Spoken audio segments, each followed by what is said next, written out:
Here, 623. So when you're a parent, right, especially a new or newish parent, you want to make sure the food you're giving your baby is safe. All right, but how do you really know?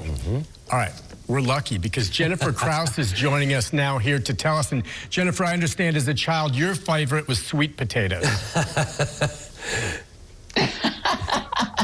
I don't remember. Maybe it was, maybe it wasn't. But sweet potatoes, there are some concerns these days about sweet potatoes and other foods for babies that have heavy metals in them. Manufacturers of baby food are now routinely required to test baby foods for these heavy metals.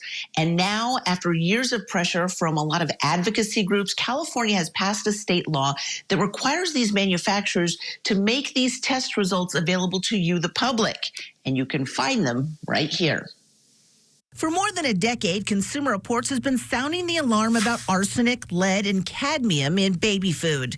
And for good reason. In 2018, Consumer Reports tested 50 baby food products and found close to 2/3 of them contained concerning levels of heavy metals. Baby snack foods like puffs and products made with sweet potatoes and rice fared the worst. That's because rice effectively absorbs higher levels of heavy metals than most plants. But now, shopping for safer baby food will be easier. Last year, California passed a state law requiring baby food manufacturers to test their products for arsenic, cadmium, lead, and mercury at least once a month. This will help caregivers find baby foods with the lowest levels of heavy metals by scanning a QR code on the label of a product they're considering. And beginning this year, those test results must be publicly available on the company's websites for products made this year and after.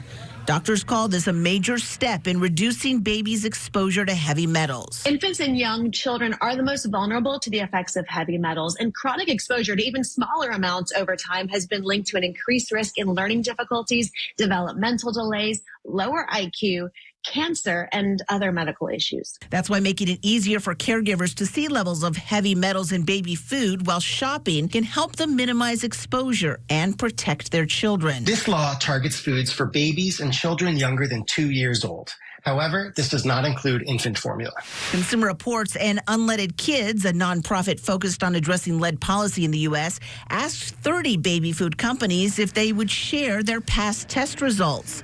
Only 4 brands, Plum Organics, Little Gourmets, Once Upon a Farm, and Square Baby, though, agreed to share their 2024 results publicly. Once Upon a Farm and Cabrita are also testing more products, and they say they're setting stricter safety standards than the law demands. If the package does not have a QR code, the results can usually be found on the company's website. Now, experts say you don't totally have to eliminate sweet potatoes from your baby's diet. They say just do it in moderation. Cut back on sweet potatoes and offer other foods. Things like low heavy metal cereals made with oats or other non-rice heavy grains. Also things like fresh and frozen fruit, beans, applesauce, cheese, and Amelia yogurt.